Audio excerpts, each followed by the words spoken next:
Karena kita beda agama. Dia sama keluargaku tuh dekat karena bahkan kita udah pernah liburan bareng sama dia sama keluarga aku. Itu kayak common, tapi tetap aja tidak boleh ada pernikahan. Apakah ada lagu Cinta Beda Agamanya juga di album ini? Tersirat. Bakal banyak yang lebih cantik, bakal banyak yang lagunya lebih hits, bakal banyak yang lebih viral, tentu. Tapi ya mau gimana kalau aku berhenti karena aku tahu bakal ada yang lebih bagus daripada aku. Nanti siapa yang akan suaranya sama kayak aku? Tinggal keputusannya mau berusaha di bawah hujan atau menyerah. Apakah tadi musik Ebit GAD termasuk lirik-lirik dan lagunya itu turut memengaruhi seorang Gita gitu? Kayaknya sih.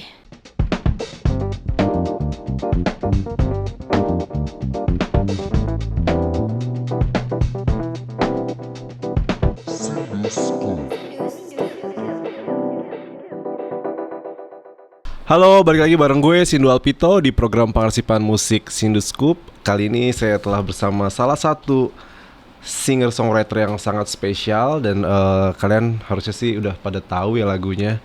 Halo It Gitaf. Halo. It Gitaf atau Gita atau gimana ya? Enak ya kalau It Gitaf kayaknya agak banyak konsonan huruf matinya gitu ya. Jadi kayaknya agak It Gitaf gitu. Gita aja. Gita ya. It dan F-nya dari mana tuh? Dari IDGAF. ID. Oke. Terus jadi di Iya, itu sebenarnya akal-akalan barat aja sih itu, aku bikin nama panggung. Karena aku nggak begitu suka nama panjang aku disebutin nama orang lain selain aku gitu, atau keluarga aku. Gitu. Kayak terasa asing aja karena udah Gita gitu. Jadi kalau udah full name aku tuh kayak aneh gitu. Jadi tapi kalau Gita nanti ada Gita Gutawa, ada Gita lainnya gitu. Jadi apa ya? Oh, It Gita. Jadi It Gita. Jadi kamu sebelum mulai merambah di dunia entertainment atau kayak dunia konten gitu udah memikirkan konsep nama panggung ya? Itu udah dipikirin sebelum aku dari kecil jangan? Enggak dong. Sebelum aku jadi musisi, karena itu udah jadi username dari lama. Dari kapan? SMP, SMA? Jadi zaman Snapchat. Oke. Era Snapchat kamu umur berapa kalau boleh tahu tuh? Kabulta. SMP berarti 15. Dan itu udah pakai tahun. nama It Gitaf itu? Iya, asal aja. Oke. Kayak sounds edgy. I think that's me. Terus sampai sekarang. Terusan ya. Iya. Dan nyaman. Nyaman. Oke. Karena kurang lebih mencerminkan aku asli ya sih. Oke, kalau aku riset tentang Gita gitu ya, salah satu yang sering muncul tuh kan pasti hubungan kamu dengan sang ayah gitu ya, Adrianus Meliala yang cukup sering jadi narasumber di TV-TV berita gitu ya, termasuk di media group gitu ya. Nah, yang bikin aku penasaran tuh punya bapak seorang akademisi gitu, seorang dosen kriminolog, bikin kamu makin into sama series crime story nggak? Sumpah ini sampai sekarang sih. Aku tuh tidur itu harus dengerin dokumenter kayak serial killer gitu. Serius? Sumpah sampai sekarang, iya. Jadi dongengmu adalah cerita-cerita kriminal gitu ya? Sebenarnya aku nggak begitu terusik sama cerita kriminal sih. Tapi? Lebih ke narasi tuh enak banget didengerin sambil tidur gitu. Oh, tapi bokap nggak bacain cerita kriminal waktu kecil kamu mau tidur kan? Enggak lagi, aku kayak nggak begitu into sama kehidupan dia gitu. Tapi yang nurun tuh kayak baca itu tuh nurun, terus cara ngomong itu nurun. Tapi kalau apa yang sebenarnya dia kerjakan dan analisanya dia tuh kayaknya nggak terdengar sampai aku gitu. Dia pun juga suka bingung kenapa aku nontonin serial killer, dokumenter. Apa favoritmu? Aku, aduh, series. Bentar ya. Ada sih yang ngena banget. John Wayne Gary ya, atau Gacy ya, yang dia jadi badut. Dokumenter. Iya. Oke. Yang ini jadi badut buat ngebunuh-bunuhin orang. cukup gelap ya untuk lagu yang Itu cukup terkenal kok. untuk lagu Patah Hati dan lagu Cinta kamu tontonannya referensinya cukup dark ya. Lumayan ya. Itu kayak kepribadian ke-13 Yang lain ya, sepertinya. Tapi kalau kayak gitu kadang diskusi sama bokap. Ini Apa? ya ada kasus crime kayak gini penasaran terus kayak ngulas gitu nggak, ngebahas gitu nggak sama bokap? Kalau kasus Indonesia aku bahas. Oh ya, bahas. Ya kayak si ini apa gitu. Menurut Bapak apa gitu. Oh gitu. Iya. Sampai terus Tapi gak cuman crime, kadang kayak politik tuh kita juga ngomongin karena aku Wah, seru penasaran. banget ya, seru banget Soalnya ya. kan dia sebenarnya technically dia seperti politik padahal sebenarnya dia bukan orang politik. ya. Jadi suka nanya aja menurut dia gimana. Tapi kenapa ngambilnya sastra Korea? Karena karena nggak tahu lagi mau apa. Nggak, aku pada saat itu aku visioner Korea akan jadi besar. Oh gitu, Iya. udah memprediksi itu. Tapi Aku sebenarnya yakin. kamu kan kamu tumbuh di wave Korea yang mungkin wave 1, wave 2 gitu ya waktu kamu SD gitu. Iya. kali ya. Dan itu Korea belum sebesar itu di Indonesia. Wave K-pop waktu itu belum sebesar itu. Ya 2018 tuh belum sebesar itu. Besar tapi belum cukup untuk kayak misalnya kita lagi di perjalanan udah ada baliho, mereka tuh belum sampai saat itu gitu. Oke. Kamu bisa bahasa Korea tapi? Enggak, sekarang. Tapi kalau nonton gitu nggak pakai subtitle Nggak bisa. Oke. Kak, aku udah meninggalkan dunia itu udah 6 tahun yang lalu. Itu tuh udah Ada lah bener-bener dikit-dikit. bener-bener dikit-dikit. Iya. Ya udah kalau dikit-dikit tuh kayak Basic. kalau misalnya kayak kakak belajar bahasa Inggris kayak itu tuh. Oke. Ya gimana ya, udah sangat aku tinggalkan. Tapi Gita kan sekarang pastinya sudah melewati usia 25 tahun. Sekarang 25. 25. Masih takut nggak jadi dewasa? Kalau gue denger lagu itu mungkin 2 tahun yang lalu ya. Tapi apa yang ditakutkan lagu itu masih lo takutkan sekarang atau ternyata nggak semenakutkan itu? Atau lebih menakutkan pada realitanya? Sebenarnya aku sadari ternyata tuh takut itu kolektif perasaannya. Waduh, gimana nih, menarik nih. Jadi kalau aku ngerasa takut di umur 20 dan aku bikin lagu terus banyak yang dengar, tandanya tepat di angka itu orang-orang juga mengalami hal yang sama kayak aku. Oke. Jadi itu adalah perasaan takut yang kolektif. Malah gimana? Kolektif dalam artian tentu saja karena memang itu ada istilah umumnya quarter life crisis itu mungkin ya. Jadi secara usia dan secara psikologis gitu, umur manusia segitu mulai memiliki tanggung jawab yang lebih, terus memasuki kehidupan yang lebih realistis gitu ya. Betul. Dan itu kolektif itu yang kamu maksud. Iya, dan jadinya karena dari 20 ternyata aku kan bikin lagu itu berawal dimulai dari menginjak kaki ke umur 20 kan. Nah, berarti dari rentang waktu 20 sampai 25 ada perasaan kolektif yang lama-lama tuh growing gitu. Dan itu ternyata dirasakan semua orang. Nah, karena semua orang juga merasakan hal yang sama, terus buat apa takut? Karena semua orang ngerasain hal yang sama. Jadi kalau ditanya apakah aku merasa takut apa enggak, aku bisa jawab tidak, karena semua orang juga mengalami hal yang sama. Aku nggak sendirian. Dan apapun yang akan aku rasa ke depannya itu bakal I'll figure it out later berarti. Karena pasti akan ada jawabannya. Setiap masing-masing tentu saja ya. Maksudnya walaupun itu ketakutannya bisa kolektif, tapi pada akhirnya kan yang mengalami individu masing-masing dan akhirnya yang figure outnya masing-masing. Caranya juga, masing-masing juga. dengan cara apapun gitu. Nah, Iya. kalau tadi kamu bicara soal tadi ketakutan yang kolektif, terus kemudian di rentang umur 20 dan 25 banyak yang membahas itu. Apakah Gita sebagai seorang penulis lagu dan penyanyi itu ingin mewakili suara generasi dari usia kamu? Jujur aku nggak ngerasa aku mewakili generasi atau suara siapapun sih, karena aku bikin lagu itu punya misi untuk mewakili suara aku doang. Kayak gak pernah terpikirkan dari aku, oh ini gue akan memeluk satu rentang umur tertentu, satu generasi tertentu tuh kayak aku tuh nggak punya pandangan kayak gitu terhadap karya aku gitu.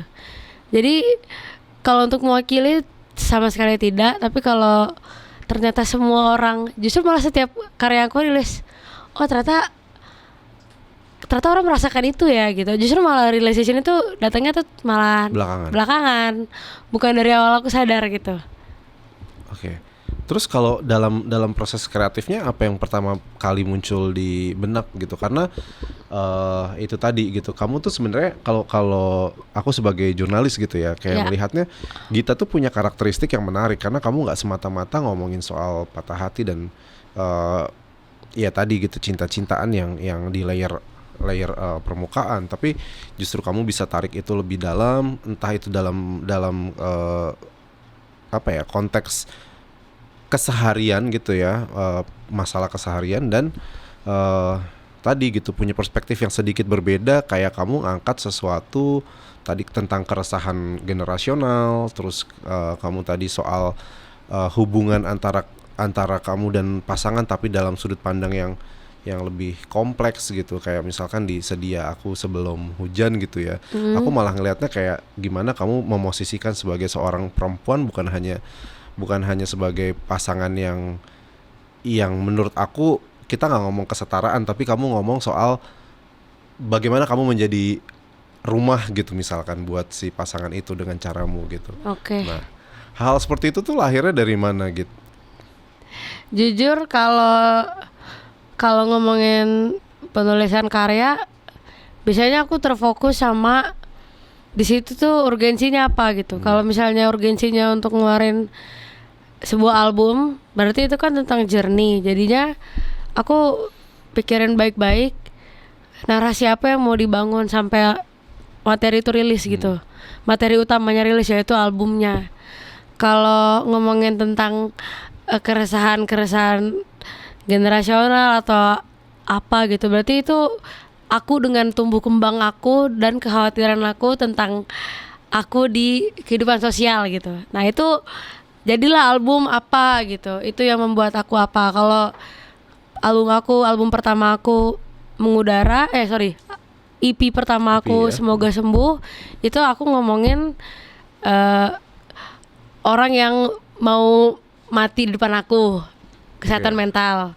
Kalau Mengudara aku mikirin betapa aku sangat worry sama yang namanya kehilangan orang. Kalau di album aku nanti yang akan datang, aku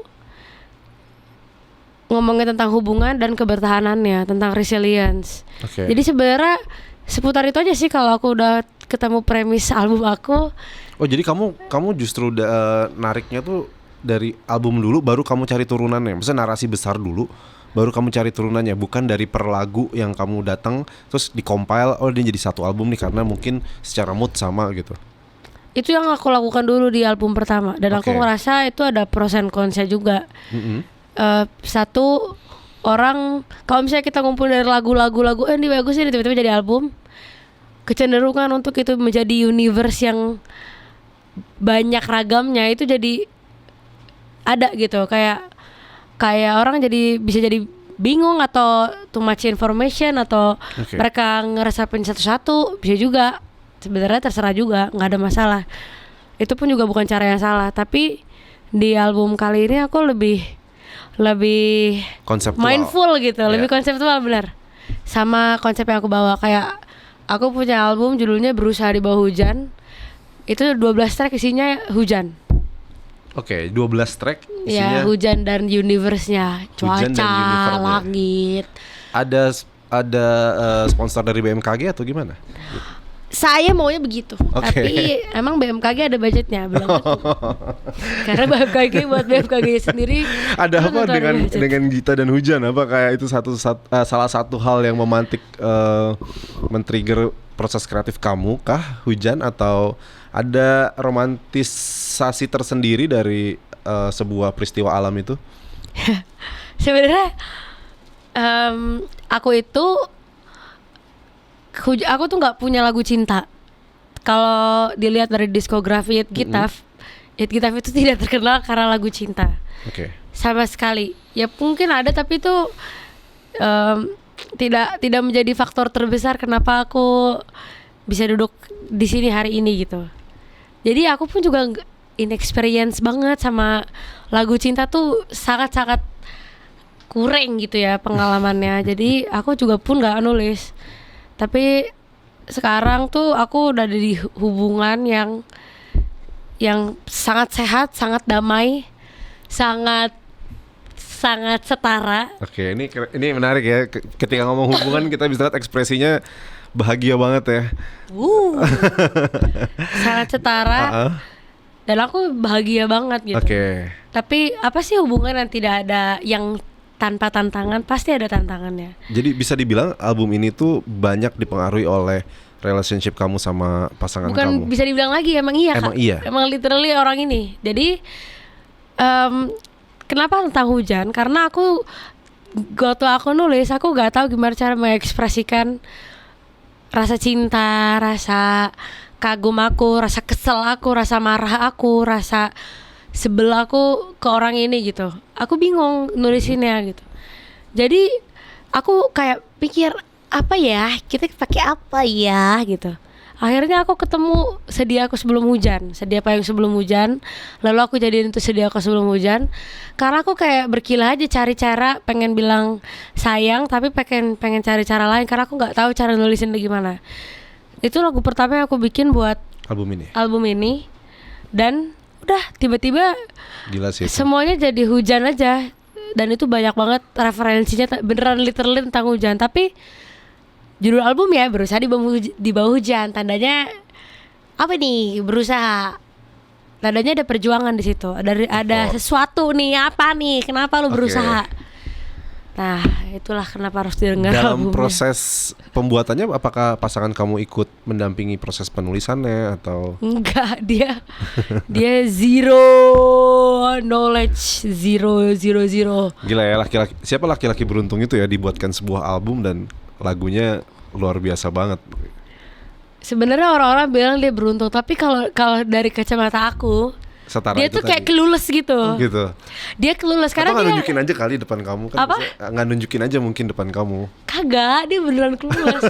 Maksudnya clueless tuh kayak dia kan bukan musisi, bukan orang yang paham sama industri musik Indonesia kayak si ini lagi ini nih, atau si itu lagi itu gitu. Justru dia tahu tuh gara-gara sama aku, tapi dia tuh nggak tahu sama apa yang terjadi di luar bubble-nya dia gitu. Jadi big persen dia sangat-sangat kayak gitu, tapi kayak udah gitu. Nah, tapi dia tahu kamu terkenal kan? Tahu ya, mungkin tahu karena sepupunya nyanyi lagu aku gitu. Sepupunya. Nah ini tapi maksudnya ketika kamu memutuskan untuk aku akan merayakan pasanganku dengan sebuah karya dan album gitu misalkan, pertimbangan apa yang kamu pilih sejauh itu ketika misalkan kalian baru pacaran pertama? Aku nggak tahu, kamu sendiri juga mungkin ada visi apa ke depan dengan pasanganmu. Iya, kita nggak tahu gitu. Terus kayak apakah ini memang sudah dipertimbangkan sangat matang gitu? Sorry aku tanya ini ya, tapi ini menarik soalnya. Pertimbangan apa aku bikin album ini untuk dia? Karena aku ngerasa aku sama dia itu, kalau orang ngomong itu agak too good to be true sih. Karena kita bener-bener aku tuh pertama kali ketemu lelaki yang gak ngajak aku ribut. Sumpah. Maksudnya ngajak kamu? Biasanya kalau ketemu orang langsung berantem. Semua lelaki yang ada di hidup aku itu selalu berusaha untuk berargumen sama aku aja. Tiba-tiba aja kayak misalnya ngobrol lagi pembawaan Gita udah kayak secara otomatis kalau setiap komunikasi pasti ujungnya ada argumen, ada gitu-gitu. Ya apalagi dalam situasi yang lover gitu, situasi PDKT atau situasi bro aja gitu loh, bro talk saja tuh pasti kayak ada dia try to prove a point gitu loh. Nah, ini satu-satunya bocah yang nggak kayak gitu ke aku. Terus sampai sekarang pun juga kayak gitu. Jadi Kamu kenal di mana by the way? adalah pokoknya. Terus Jadi dari kayak situ setelah ketemu dia tuh baru pertama kali ketemu orang yang datang tuh cuman bawa damai aja ke hidup aku. oh wow.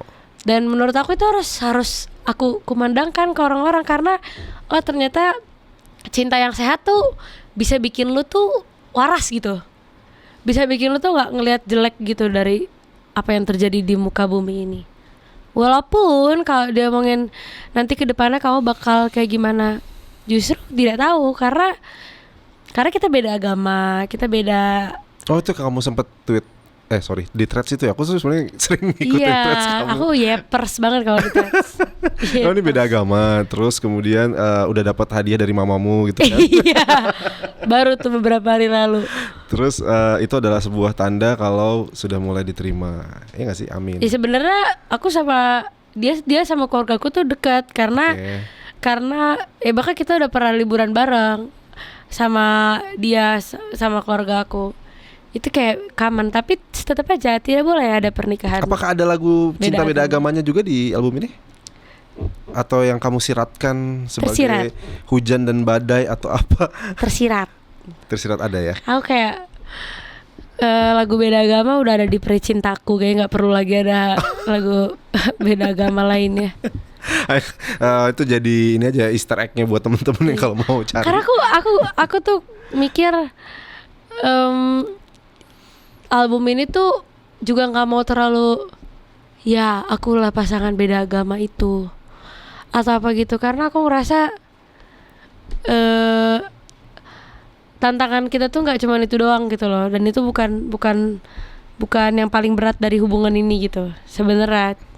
Jadi nggak mau terlalu itu isu yang menarik ya, kayak ya dengan kamu sebagai kita gitu ya, sebagai minoritas yang secara populasi sangat kecil, chance untuk mendapatkan yang berbeda kan jadi jauh lebih besar gitu ya. Ini kita ngomong secara populasi ya gitu.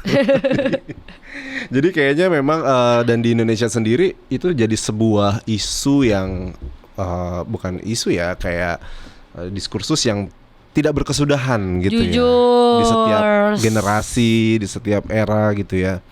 Dan selalu menarik sih kalau menurut aku ya, siapapun musisi yang mengambil angle itu untuk menjadikan sebuah lagu gitu. Nah terus aku tetap masih ngerasa sih Sedia Aku Sebelum Hujan itu tuh brilian banget. Kenapa? Itu sebuah diksi yang brilian ya, kayaknya aku kayak berpikir jarang orang bisa berpikir sampai sejauh itu gitu. Itu kan karena kan itu sebuah pepatah ya kan. Sedia payung sebelum hujan. Tapi di sini kamu juga nggak sedang melucu gitu, nggak sedang memelesetkan kata payung dan aku menjadi sebuah lelucon, tapi justru sebuah metafor yang menarik gitu. Payung dan aku gitu, yang artinya punya makna yang kurang lebih tujuannya ke situ gitu, kayak melindungi gitu, memayungi, atau bahkan mungkin membuat nyaman dan sebagainya gitu. Nah diksi itu sendiri, idiom pepatah itu sendiri kamu temukan pas di mana gitu? Pada saat aku udah harus workshop jam 10 tapi aku belum tahu mau ngasih lagu apa ke produser aku. Enrico ya lagu ini ya? Enrico. Itu singkat banget bikin lagu itu. Jadi pagi-pagi aku bangun, aku maksa diri aku buat bangun jam 7, terus jam 10 harus udah jalan karena aku harus workshop. Dan aku biasanya workshop itu udah bawa materi, jadi gak pernah tangan kosong. Terus aduh nulis apa ya gitu. Aku udah punya lirik, tapi belum ada Sedia Aku Sebelum Hujannya. Tapi udah punya liriknya. Terus aku kayak gimana deh. Aku dengerin lagu-lagu, playlist. Pokoknya dengar. Tiba-tiba aku nemu satu lagu. Dan tapi satu lagu ini aku udah lupa apa. Padahal aku udah pengen banget nemuin lagu ini lagi. Lagu country gitu. Terus aku dengerin, wah bagus sih. Terus udah aku matiin, udah aku humming sendiri aja. Humming sendiri, udah jadi satu chorus itu. Yang mana? Sorry, aku Kau kan. yang lama di sini. Itu udah satu terus itu. Oke. Nemu aja selama setengah jam. Udah lo nggak usah dipikirin lagi, udah bawa ke workshop. Studio. Terus yang sedia akunya? Tiba-tiba aja kepikiran pas lagi nulis, kan sambil humming sambil ngetik. Saya aku sebelum hujan. Udah. Apa respons Enrico ketika mendengar kata yang sangat brilian itu? Aku jujur lupa, tapi kayaknya dia lebih tertarik sama kuyangnya daripada sedia aku sebelum hujan. Oh. Dia kayak kuyang fix ini viral, ada kuyang soalnya. Dan gila ya, angka streams dan views dari lagu itu luar biasa ya. Apa rasanya punya lagu didengarkan ratusan juta orang gitu ya. Bahkan mungkin kalau dibagi ke jumlah penduduk Indonesia, satu orang bisa satu lagu tuh, sekali dengerin tuh. Oh iya ya. Iya kan udah aku lihat kayak lebih dari 200 juta deh di Spotify sendiri ya. Aduh, belum sama aku nggak YouTube tahu. atau kayak mungkin di platform lain gitu. Apa rasanya gitu kayak? Rasanya karena itu digital Kak, itu nggak terlihat gimana gitu. Bukan artinya mendiskreditkan angka sebesar itu ya, tapi itu digital gitu. Tapi kan kamu lihat sendiri setiap off airnya kamu akan melihat gimana Kalau semua orang. itu baru aku happy. Oke. Jadi kalau ngomongin angka secara digital itu tuh gak gimana gitu. Tapi kalau udah ngeliatin human Tapi interaction, kan secara digital angkanya nggak seberapa, tapi kan ke konversi ke billnya lumayan kan. kayak kita lagi ngomongin jadi gimana rasanya ya kan? gimana. Bukan ngomongin Kerasa juga dampaknya. Nah, kalau dampaknya saya tersenyum. Tapi kalau ngomongin rasanya gimana, jujur nggak Oke, tahu. oke. Itu kalau ya kamu pas di festival atau di konser-konser itu gila pasti ya, kayak suaranya mereka semua pada hafal dan Ya puji Tuhan. merinding pasti lah ya. Ya aku 2-3 kali pertama kali bawain lumayan terharu. Oke. Nah, aku kayak suka mendengarkan vokalmu yang punya karakter cengkok yang menurutku unik gitu ya. Karena pertama nggak ketebak gitu, maksudnya penempatan cengkoknya. Aku nggak tahu sih, tapi pasti kamu tahu yang aku maksud nggak sih? Tahu. Ya kan? Udah banyak yang point out juga. Ayunan-ayunannya itu.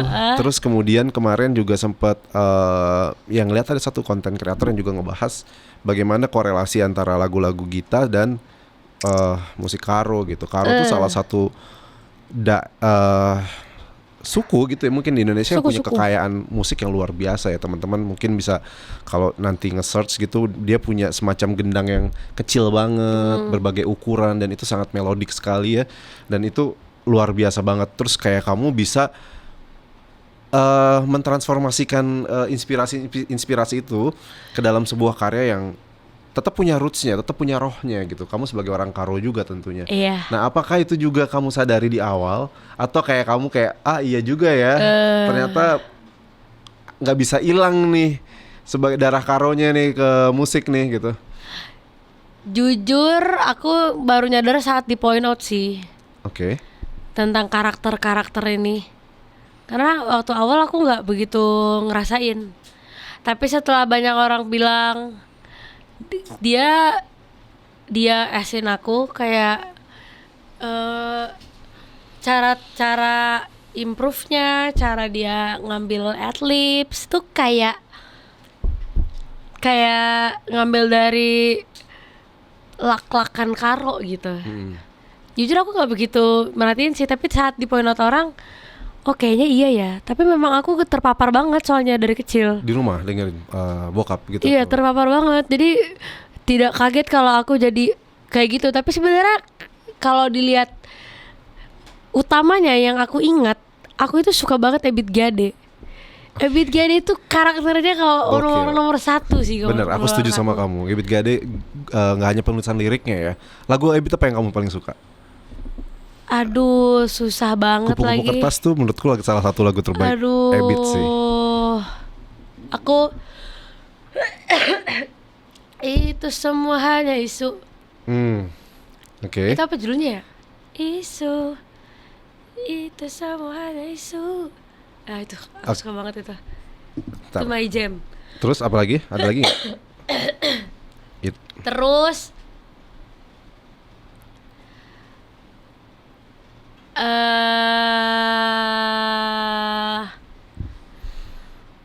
album yang kedua, tapi kan dia ada apa Camellia. namanya ya, Camellia yang 1, 2, 3 Iya, kan. betul, itu seri. Aku suka banget yang Yang 2. kedua. Oke, aku lupa tracklistnya sih, tapi pasti familiar karena Karena kan dulu kan CD kan. itu bokap jadi tuh kita nggak lihat nyetel. judulnya. Iya benar. Iya, papa aku. Dia kayak punya CD apa namanya? Kaset CD-nya gitu.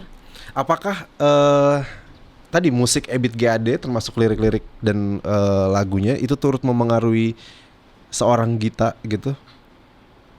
Kayaknya sih. Secara tidak kamu sadari tentu saja, tapi kamu kayak ada semacam kayaknya aku pengen deh jadi penulis lirik yang sehebat dia, atau kayak lagu-lagu yang sekuat Ebit misalkan gitu. Ada nggak pikiran-pikiran kayak gitu? Kalau pada saat itu enggak. Kayaknya itu tuh terjadi dalam alam bawah sadar gitu loh. Oke. Bukan sesuatu yang kayak gue pengen banget ngikutin cara nyanyi dia gitu. Itu tuh nggak kayak gitu. Kalau menurut aku tuh datang dari aku dengerin dia lama, terus aku juga dengerin pada saat itu dengerin Ariana Grande secara bersamaan di era yang sama. Oh, jadi ini mixnya keren banget. Iya, karena kan Ebit satu dan era Ariana kan. ya. Maksudnya papaku dengerin itu sama di era itu ada Ariana Grande. Nah, Jadi sebenarnya nggak satu era sih. Ini harus dilurusin. Oh iya, jangan satu era ya. Jadi papamu itu mungkin berhenti di selera musik ketika Ebit GAD populer. Di satu sisi kamu bertumbuh dengan Ariana Grande yang lagi hits. Jadi itu ada perpaduan antara Ariana dan Ebit bertemu hujan. Nah. Itu menarik sih, menarik. Untuk musik karonya sendiri sesering itu mengonsumsi dan jadi aku dulu sering banget didengerin namanya Trio Ambisi. Oke. Nah, itu aku sering banget denger itu waktu masih kecil. Itu core memory sih. Oke. Nah, itu juga ngaruh fix. Tapi musik karo yang aku pernah dengerin musik karo yang memang secara tradisi digunakan untuk memanggil arwah gitu. Kamu tahu nggak tuh kayak gitu? Nggak tahu. Itu menarik loh. Masa? Iya, jadi kayak ya dalam permainan musik itu, terus kemudian ada yang trance dan gitu-gitu. Itu nanti kamu cek deh, itu keren banget sih. Baru tahu. Keren. Musik karo salah satu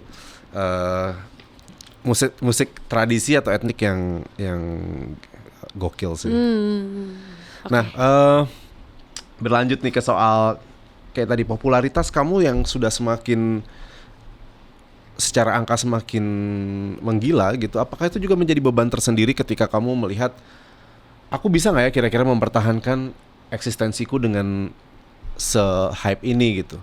Dan ya kita semua manusia gitu ya, pastinya kayak siapa sih yang nggak seneng gitu kayak kamu ngelihat angka yang begitu manis gitu, terus kemudian kamu di sisi lain juga masih harus bertanggung jawab sebagai seniman, menulis karya lagi, membuat karya lagi. Nah ini membawa dampak tersendiri nggak nih, beban tersendiri nggak? Jujur kalau ngomongin popularitas, aku bersyukur dengan situasi aku sekarang. Terkenal banget juga kagak, nggak terkenal juga kayaknya enggak gitu. Jujur aku masih bisa kok kemana-mana. Nggak dikenalin ya sama panitia gitu, kayak nyantai, masih bisa ke mall-mall, gitu, masih bisa karena yang paling mahal harga yang harus dibayar saat menjadi public figure adalah privacy. Oke. Jadi kalau saat privasi kita masih bisa dihargain orang, itu udah cukup. Jadi aku nggak ngerasa harus lebih terkenal daripada ini. Kecuali kalau lagu ya, kalau bisa sih didengarkan sama satu dunia. Tapi kalau nggak pun juga nggak apa-apa. Tapi kalau ngomongin popularitas, segini udah cukup tahu. Tapi dalam proses kreatifnya jadi beban nggak, kayak ini aku bikin karya lagi kira-kira bisa nggak ya meneruskan angka yang kemarin, terus atau nggak bisa nggak kayak hit lagi gitu-gitu. Pikiran-pikiran kayak gitu kadang menghantui nggak? Itu ada sih, kadang juga menghantui. Tapi aku nggak menganggap remeh sisi kreatif aku sih. Buktinya aku takut gitu, tiba-tiba terpikir hujan-hujanisme ini. Jadi kayak ya ternyata sebenarnya ada aja jalannya gitu. Ada aja akan ketemu pathnya gitu. Oke. Ya itu tantangan buat kedepannya gimana, kayak udah mulai mikirin kayak setelah hujan series ini bakal bikin apa, kemarau kah atau Nggak kepikiran.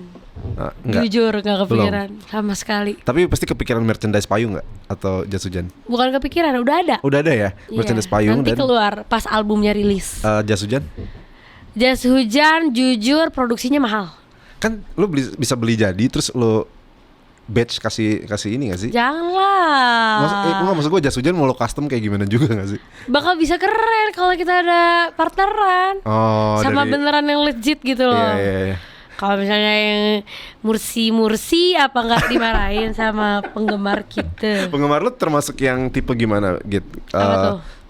Penggemar It Gitaf gitu ya, maksudnya tipe penggemar yang cukup bawel kah dalam mengkritisi penampilan lo, atau cukup menjadi teman yang baik dalam lo bercerita, atau gue gak tahu profilnya nih, mungkin lo bisa sedikit cerita yang menarik nih. Enggak lagi, soalnya mereka tuh gak itu bener yang tadi aku bilang. Paling nomor satu, harga yang paling mahal yang harus dibayar itu adalah privacy. Dan aku selalu bilang ke mereka, kalau lu nggak tahu berarti gua nggak mau lu tahu. Jadi kayak ya udah gitu. Dan mereka sampai sekarang kayak gitu. Jadi kayak nggak ngusik, nggak rewel, aneh, nggak minta gitu. ini, minta itu apa? DM aneh, minta curhat gitu kayak. Kalau curhat ya ayo, aku pasti. Lu balas. Kalau aku baca aku respon. Masih sempat lu baca? Masih sempat jir. Waktu kan 24 jam. Masa kita tidak peduli itu? Pasti ada yang kayak enggak, lalu sibuk banget sih kalau menurut gua kayak dengan kesuksesan lagu-lagu. Jujur. Aku masih bisa kok tidur 8 jam. Salah, 8 jam. Doom scrolling, I like it. Masih dong. Apa TikTok atau aku suka Reels. Aku udah lama banget gak buka TikTok yang kayak beneran. Masa sih? Itu kan biasanya malah random kalau dari TikTok gak sih? Kalau Reels kan. Jujur ya, kalau TikTok tuh setiap nge-scroll aku tuh kepikiran, mau bikin konten apa ya? Aku najis sih kayak gitu. Pusing, stressful banget. Jadi tekanan. Jadi mereka jadi ketawa. Ya? Beneran emang karena bikin stres gitu loh, kayak bikin konten seolah apa ya, gak produktif ya, inspirasi apa ya gitu. Iya, seolah lu gak produktif ya kalau lu gak bikin sesuatu gitu. Iya, kayak lucu nih bikin gini, nanti kita bikin gini, aduh pusing. Tapi kalau Reels tuh kayak kehidupan orang lain, gemas gitu. Jadi kita gak mikirin kita harus bikin apa. Konten apa paling lu suka ketika lu tadi doom scrolling gitu? Saat di Instagram. Iya. Itu aku paling suka banget kalau kayak jokes yang bikin kita ketawa kayak gitu. Apa maksudnya gimana ya? Gue gak kebayang. Apa lu ngetawain orang jatuh, kan ada yang kayak gitu tuh, yang tipe-tipe yang ketawa kalau ngelihat ada orang lagi dikerjain terus jatuh, terus kecelakaan, accident apa. Kayak ada juga yang kucing atau kayak orang balas-balasan tuh lucu menurut aku. Balas-balasan tapi scripted gitu ya, maksudnya yang kayak parodi. Enggak, emang real. Jadi kayak candid moment gitu loh. Oke, gue paham maksud lo. Atau kayak aduh ini video lucu banget. Sampai sekarang tiap aku nonton aku selalu ketawa. Apa? Jadi ini mobil, ini dari luar negeri gitu. Ini mobil. Terus ada mobil datang dari sini. Nah, terus itu pas banget di dia nih, di mobilnya dia lagi nyanyi I'm getting your sunshine on the moonlight itu kan. Terus pas ini ternyata mobilnya deket banget. Terus dia langsung banting setir. Terus dia kayak gimana ada bogey gitu, kayak nyanyi lagi anjir. Itu bener-bener aduh, please ada videonya karena itu bener-bener lucu banget. Tapi kalau video lu jalan ke pentok gimana? Pas aku jalan ke foto itu banyak juga sih tuh muncul tuh. Gue kayak bahkan teman-teman gue yang nggak ngikutin musik apa segala macam pun pas tahu lu kesini kayak bilang itu video dia kepentok gimana? Iya sumpah itu pertama itu kayak yang nonton banyak banget deh. Orang loh jadinya kayak lu ngetawain orang lain terus kayak lu punya konten punya candid konten moment kayak gitu juga yang lu I like it. Tapi itu beneran ya bontok sakit nggak? Sebenarnya nggak sakit, malu. Tapi kayaknya nggak semalu itu nggak sih, kan itu kan kayak ya malu lagi nggak lihat. Tetap malu. Oke. Tetap malu. Karena kan itu kayak pengen diva moment gitu. Hai. Kak Gita. Hai. Das. Tapi malah jadi Warkop DKI moment ya. Iya, itu dia. Cukup Dono Kasino Intro itu adegannya. Lucunya letaknya di situ. Terus lu tipikal yang humoris berarti ya? Maksudnya di balik kerapuhan dan lirik-lirik yang terkesan cukup sentimental itu, lu punya sisi humor yang tinggi kayaknya. I think so. Sepertinya. Lu di keluarga dikenal sebagai anak yang seperti apa gitu? Walaupun ini sebenarnya harusnya menjawab orang tua lo ya, tapi mungkin buat teman-teman yang penasaran gitu sisi lu di Cimanggis itu sebagai sebagai orang yang seperti apa? Aku di keluarga tuh kayak mediator. Oke. Paling didengar kalau sekarang. Kalau dulu sih gak didengar ya. Oh, kalau sekarang aku didengar. Karena lu punya power followers kali. Buset, segitu rendahnya kah keluarga kami? Apa dong? Karena aku lebih waras aja daripada mereka. Padahal lu anak ketiga kan ya? Iya, terakhir. Oke, yang notabene biasanya lebih didengerin tuh yang lebih tua. Sulung gitu iya. kan? Enggak, aku lebih waras, sumpah. Karena di keluarga kami tuh kayak dipenuhi dengan orang-orang reaktif. Ya, keluarga Batak pada umumnya gitu atau? Iya. Lalu ada aku di situ.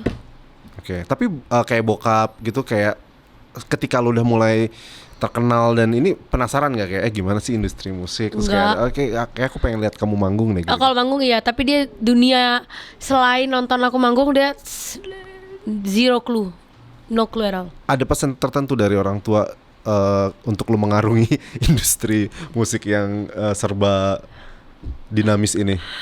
Terlucu, bapak aku cuman yang aku inget dari dia cuman gini.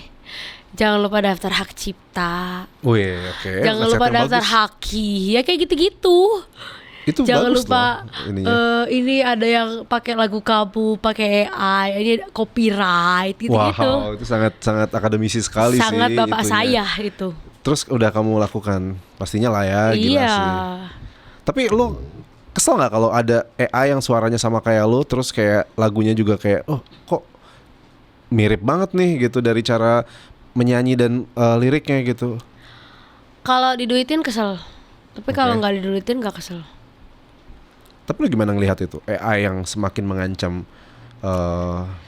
diduitin tuh monetisasi. Jadi kalau kan itu kan bakal ketrack kan, dia monetisasi apa enggak? Pakai suara aku, pakai lagu aku, pakai visual aku, kan itu udah bisa dilihat sama YouTube gitu kan. Jadi udah auto take down. Auto kayak, bukan take down. Apa biru? Dolar apa gitu. Dolar kuning. Tapi itu sebagai apa ya? Salah satu mungkin bisa dibilang situasi yang nggak bisa kita hindari di masa depan juga gitu.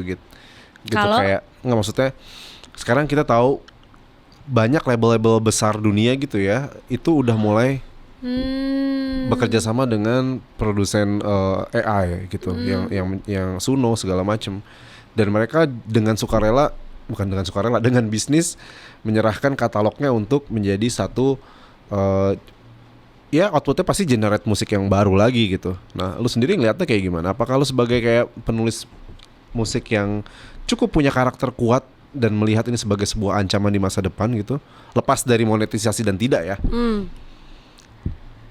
Lebih ngejar apa sih gitu? Oke. Kalau ngejar sesuatu yang lebih apik dari kemampuan manusia sih silakan aja ya. It will kill you someday. Karena nggak akan pernah ketemu kalau misalnya nggak dapat human touch. Oke. Dan lu pernah menggunakan ya, iseng mencoba, atau yang nggak musik tapi pernah kayak ChatGPT atau? ChatGPT, sahabatku. Oh, teman lu curhat? Nggak curhat, lebih ke tutorial. Iya. Apa?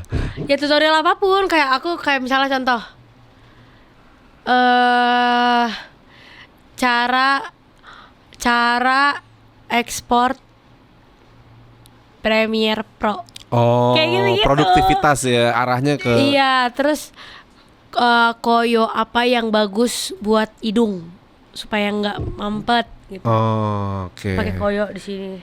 Emang ada ya? Bisa ngaruh ya pakai koyo di situ? Nah, kan panas. Hot summer di sini langsung. Koyo apa? Ternyata jangan koyo yang panas, yang pedas. Kayak gitu-gitu. Ada, lu punya hobi gak sih selain nyanyi gitu? Hobinya nonton. Hobinya juga pilates, tapi sekarang udah jarang. Hobinya jalan-jalan. Terus hobi gambar kalau gabut. Oke, lukis atau sketching atau pakai? Aku tuh lagi belajar pakai cat ini. Minyak. Bukan. Apa? Bukan akrilik, satu lagi. Cat. Oh, oil pastels. Oke. Ya aku tuh beli itu, tapi abis itu aku ngerjain album, jadi aku udah tinggalin dulu. Tapi kamu lumayan cukup berbakat juga di situ di gambar. Berbakat sumpah ada Oke. bibitnya, tapi sebenarnya dimensinya masih jelek ya. Jadi aku akan kembangkan itu lagi setelah aku gabut. Itu memengaruhi keputusan artistik lo dalam memilih artwork atau kayak menentukan cover misalkan album gitu-gitu nggak sih? Sisi lo yang itu? Kurang lebih tuh ada loh psikologisnya. Dari lagu-lagu yang udah dirilis, lagu-lagu aku nih yang puji Tuhan misalnya gede, itu tuh semua artworknya ada psikologisnya dan semua visual artistiknya. Jadi kayak beneran di breakdown dari color paletnya, dari baju yang aku pakai.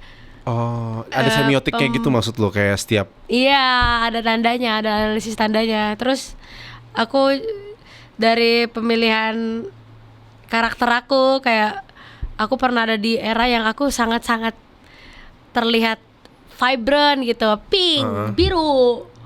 Iya, ya, gue pernah lihat lo kayak terus sekarang gitu sih. kuning terus gitu. Itu semua ada. Oh gitu ya, ada. Maksudnya kalau sekarang kenapa kuning? Karena kuning dan biru sebenarnya aslinya. Itu jadi color palet dari album ini, Iya. album. Itu kenapa kuning dan biru? Kalau biru itu karena hujan, jadi mengambil sisi rapuhnya, sisi kontemplatifnya itu ada di biru. Tapi kalau kuning, aku nggak mau meninggalkan It Gitav yang cheerful Vibran itu, tadi. yang vibrant itu. Jadi kita pilih sesuatu yang vibrant juga, tapi nggak begitu childish. Nah ini menarik kalau ngomongin soal lu bicara kerapuhan tapi lu nggak mau kelihatan rapuh dalam satu sisi gitu ya. Karena aslinya orangnya nggak kayak gitu. Nah terus kenapa kayak gitu? Itu kan lagu. Iya. Itu kan sesuatu yang datang dari aku di malam hari saat aku sendiri. Tapi berarti lu secara pribadi gitu, secara sosok lu bukan seorang yang rapuh. Enggak sih. Wow, kita semua ketipu ya. Tapi memang kalau ngeliat. Tapi kalau sebenarnya kalau kakak denger lagu-lagu aku, itu tuh gak nunjukin aku rapuh tau. Iya, tapi sih gue kayak kadang ngelihat gimana ya? Mungkin bukan rapuh yang menye-menye atau rapuh yang ini ya, tapi kayak lu cukup punya lu cukup lugas mengutarakan sisi yang tidak terlihat heroik lah gitu. Maksudnya sisi yang ya bisa dibilang mungkin rapuh ya, tapi rapuhnya dalam konteks bukan yang lu meratapi sesuatu gitu, tapi lu vulgar nih. Gua kayak ya udah biar lu semua tahu ini yang gua alamin gitu. Biar lu semua tahu ketika gua bucin banget sama laki-laki gitu sampai menjadi payungnya dia gitu. Biar lu semua tahu ketika lu takut menghadapi quarter life crisis dan segala macam. Nah, hal-hal seperti itu yang menurut gua lu cukup terbuka dan transparan gitu ya, bisa dilihat seperti itu gitu. Kayaknya rather than rapuh, aku ada kata lebih baik sih. Oke. Vulnerable. Kalau di bahasa Indonesiain? Rapuh. Wah, iya bener juga ya. Tapi kalau kayak rapuh tuh, iya benar, rapuh tuh kayak ada konotasi lemahnya gitu. Iya. Tapi kayak kalau vulnerable tapi mungkin thesaurus yang lain gitu ya. Oke. Kayaknya ada deh padanan kata yang lebih. Ya mungkin secara konotasi psikologisnya rapuh tuh kan kesannya memang lemah gitu ya. Tapi mungkin lo lebih ke arah tadi mungkin lugas secara perasaan gitu mungkin ya, bisa lebih ya, dibilang seperti itu. Tapi lo sama sekali nggak ada sisi itu yang tadi gue maksud kalau rapuh yang tadi lo kayak mungkin meratapin nasib lo atau keadaan lo jam 2 pagi gitu. Terus kayak kemudian lo meratapi kayak kenapa ya gue punya hubungan yang begini atau kayak kondisi gue di rumah begini, ya kesehatan mental yang lo suarakan juga di lagu-lagu lo gitu. Jujur itu cuma keluar pas nulis lagi. Aslinya aku nggak kayak gitu. Oke. Bener-bener gak kayak gitu sama sekali. Nggak verbal gitu. Tapi lu mulai pertama nulis yang serius itu kapan gitu? Pas single pertama 2020. Sebelumnya nggak kayak puisi atau lu kayak punya buku-buku diary yang isinya? Aku tuh nulis bukan nulis puisi, tapi lebih ke apa sih istilahnya? Prosa? Iya kayak prosa gitu. Nah itu tuh dulu aku sering tuh waktu aku SMA. Sekarang udah nggak lagi. Ketika itu menjadi kontras, ada yang menyadari nggak kayak, oh Git ternyata kamu punya perasaan yang seperti ini ya, misalkan dari keluarga gitu. Karena mungkin lo orangnya cheerful, terus tiba-tiba outputnya lo bisa gamblang berbicara soal itu tadi gitu. Kerentanan itu gitu.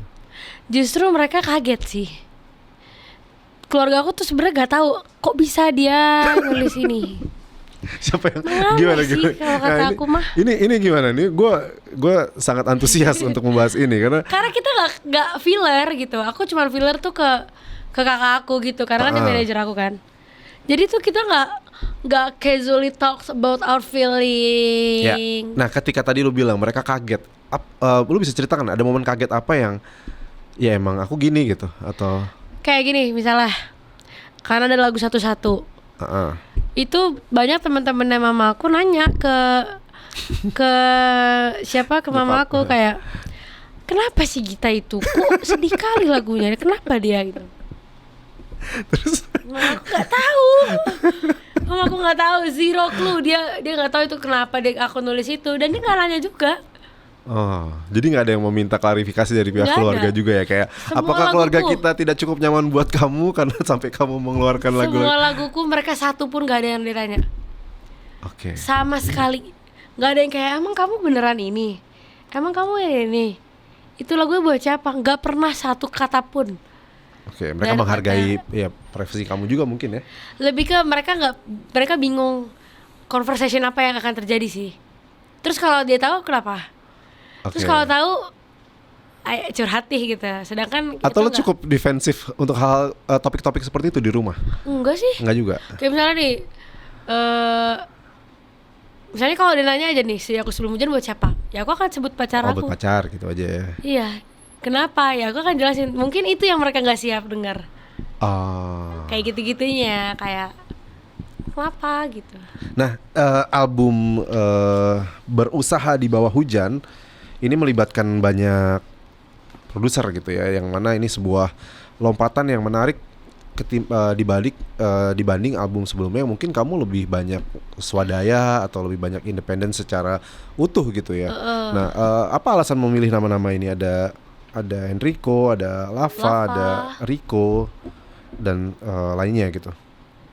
Kalau Enrico aku udah pengen banget dibikinin lagu sama drummer. Kalau Lava itu udah wishlist aku. Karena apa? Karena kita referensi lagunya mirip, aku sama Kak Lava. Dan aku bisa menemukan musisi favorit aku di dia. Siapa? John Mayer. Oke. Atau karya dari Lava yang mana yang membuat kamu akhirnya memutuskan untuk kayaknya aku sama dia deh? Apa sama Lava sama Danila? Aku gak bisa point out lagi atau yang mananya. Lava sama Iwan Fals atau kayak semua permainan gitar dia aja sih. Oh oke. Very familiar to my ear. Oke. Kalau Enrico tadi karena drummer. Ya, kalau Rico dan Michael itu player aku, band aku. Oke. Terus Kalau Melon Melon itu karena Lutfi Adianto sama Rama Harto itu dia itu lucu sih. Jadi tuh aku udah pernah diproduce dia, udah pernah diproduce mereka. Terus mereka itu sangat-sangat excited untuk bikin lagi sama aku. Terus aku bilang, ya udah, lu kontrak 3 lagu sama gue, tapi lu bikin dulu video opening SpongeBob kalian bertiga. Oh gila, ini lumayan. Dan orgilnya mereka bikin opening SpongeBob maksudnya lagunya. Dude, ada Yoshi, SpongeBob SquarePants. Itu mereka bikin videonya semenit. Mereka nyanyi. Mereka bikin apa joget-joget. Itu video legend banget. Dan gara-gara video itu si Lutfi itu yang nge-produce lagu aku sama Baskara. Syaratnya musikal banget ya. Malah aku cuma bercanda tapi diseriusin loh. Jadi aku sisa 2 kontrak, 2 lagu lagi. 2 lagu lagi. Oke, kenapa harus SpongeBob? Tapi emang SpongeBob lucu banget sih.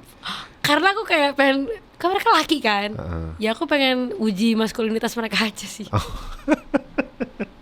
Nah ini juga menarik, ada 2 nama kolaborator ya, Dere dan Hindia Baskara gitu. Ini kalau lo dan Dere mungkin secara era ini gue bisa melihat datang dari wave yang mungkin nggak berbeda gitu ya. Oh persis, kita bahkan cuma beda 20 hari debutnya.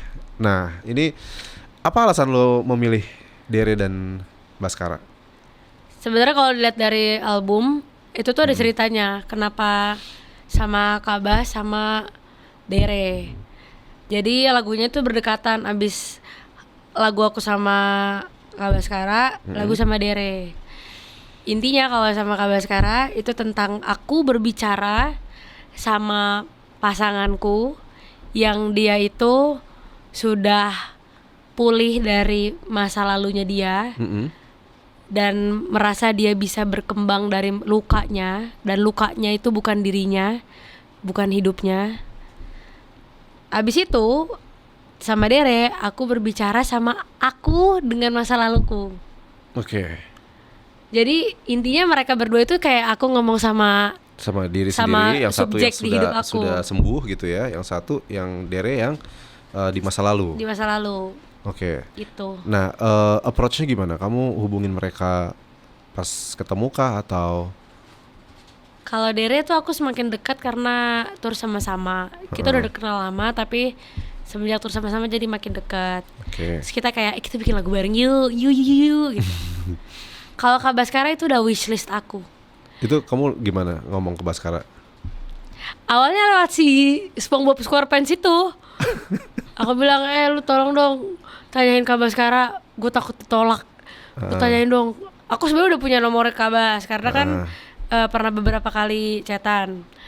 Terus si SpongeBob SquarePants ini ngomong, mau nggak diajakin collab sama Gita? Mau denger dulu lagunya. Wah, panik aku, langsung aku bikin demonya. Which is cuma suara aku doang sih. Udah share. Gak tau, aku lupa.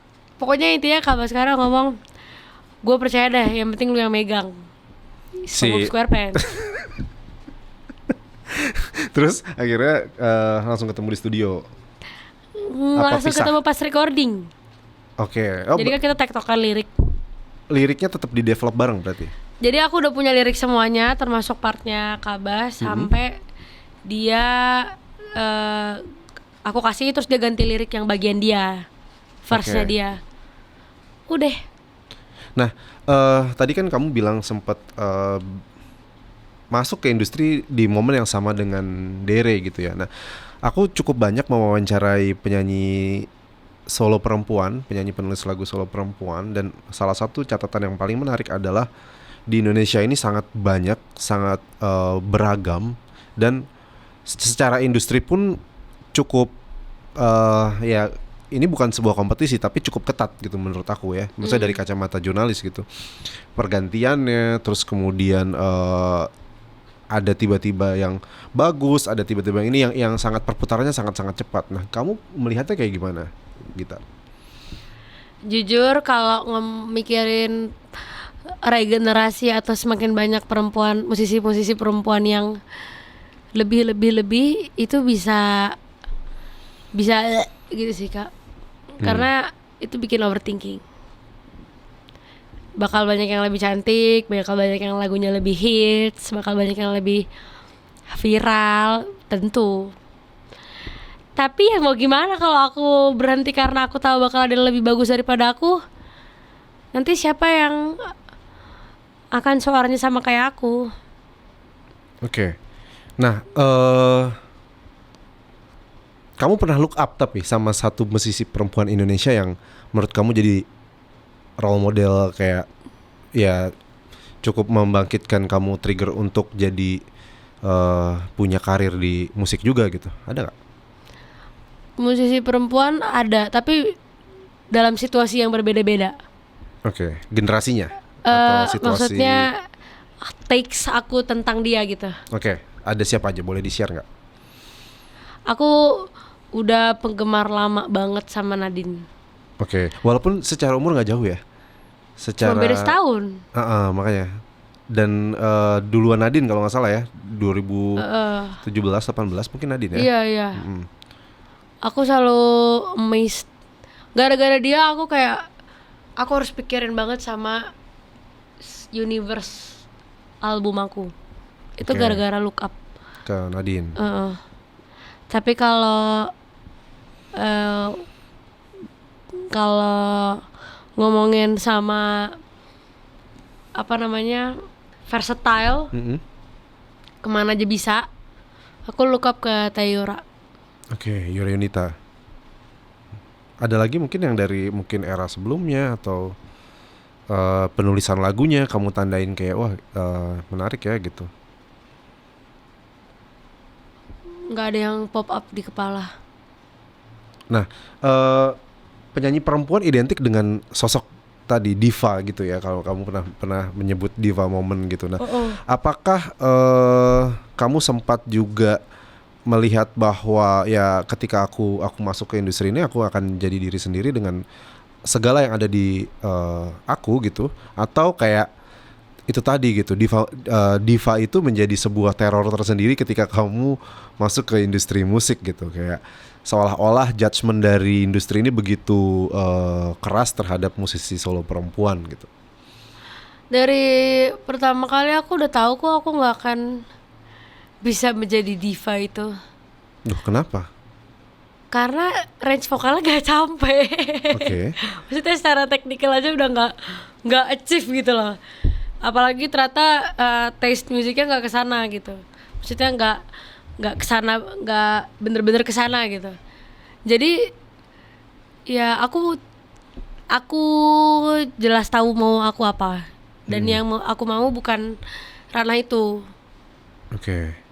Jadi kamu memaksimalkan apa yang menjadi kamu inginkan secara artistik itu ya? Iya, dengan apa yang sudah ada di badan ini.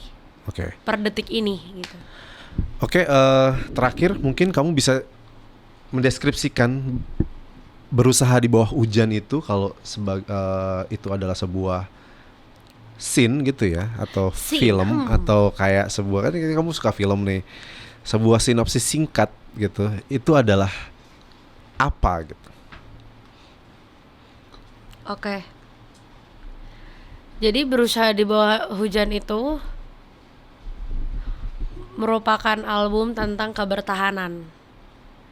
Di saat kita udah menemukan seseorang yang kita rasa kita nggak pernah merasa dibegitukan sama orang sebegitunya. Dibegitukan itu maksudnya diperlakukan baik ya dalam Diperlukan konteksnya. damai, Oke. dihormati pendapatnya, dihargai waktunya, sebegitunya.